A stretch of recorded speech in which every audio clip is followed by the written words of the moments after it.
Saint Augustine का यह विचार हमें बताता है कि जीवन एक विशाल पुस्तक के समान है जिसमें अनगिनत पृष्ठ है और हर पृष्ठ एक नया अनुभव, एक नई सीख और एक नई दृष्टि प्रदान करता है। जो लोग यात्रा नहीं करते वे अपनी जिंदगी केवल एक पृष्ठ तक सीमित रखते हैं, जिसका मतलब है कि वे सिर्फ अपने परिचित माहौल, अपने समाज और अपनी सीमित सोच तक ही सिमटे रहते हैं।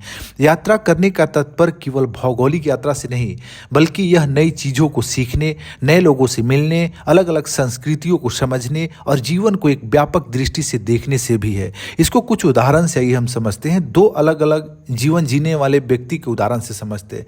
मान के चलिए एक व्यक्ति ये है जो यात्रा नहीं करता, वह अपने जन्म स्थान में ही रहता है, वही पढ़ाई करता है, वही नौकरी करता है और अपने समाज के सीमित अनुभवों में ही जीवन जीता है। उसे दुनिया की विविधता और दूसरी संस्कृतियों की गहराई का ज्ञान नहीं होता है। इसके बारे में हमने एनसीईआरटी के एडवांस क्लासेस में भी इसको बेहतर ढंग से और विस्तार से समझाया है, उस वीडियो को भी आप देख सकते हैं। अब दूसरा व्यक्ति बी है जो यात्रा करता है। यह व्यक्ति विभिन्न स्थानों पर जाता है, अलग अलग संस्कृतियों, खान पान, रीति रिवाजों को समझता है। वह नए अनुभवों से सीखता है, लोगों की अलग अलग सोच को अपनाता है और उसकी दृष्टि व्यापक होती जाती है।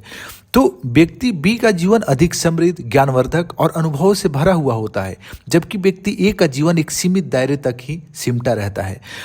अब कल्पना करें कि आप एक अद्भुत उपन्यास पढ़ रहे हैं। इसको उदाहरण से और बेहतर ढंग से समझने का प्रयास करते हैं कि आप कल्पना करिए कि आप एक अद्भुत उपन्यास पढ़ रहे हैं जिसमें रोमांचक घटनाएं, प्रेरणादायक पात्र और गहरी कहानियां हैं। अब सोचिए कि अगर आप उस उपन्यास का केवल पहला पृष्ठ ही पढ़े और बाकी पृष्ठों को न देखें तो क्या आप पूरी कहानी समझ पाएंगे? बिल्कुल भी नहीं।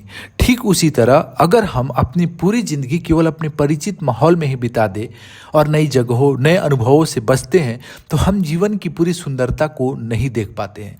कई लोगों को आप देखे होंगे होम सिकनेस होता है।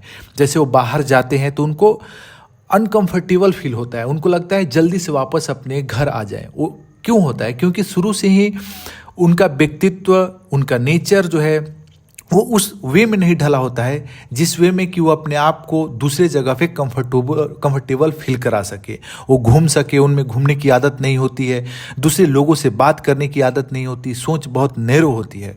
तो देखिए, जब आप यात्रा करते हैं तो इसके बहुत लाभ होते हैं और इसका गहरा प्रभाव आपकी सोच, आपके व्यक्तित्व पे पड़ता है। और यात्रा सिर्फ, कई लोग देखिए यात्रा को मनोरंजन के लिए देखते हैं, जाते हैं, लेकिन यात्रा सिर्फ मनोरंजन के लिए नहीं होती, बल्कि यह हमारे व्यक्तित्व को और सोचने के तरीकों को भी बदल देती है। जैसे नई संस्कृतियों की समझ विकसित होती है। जब हम विभिन्न स्थानों पर जाते हैं तो हम अलग अलग लोगों के रीति रिवाज,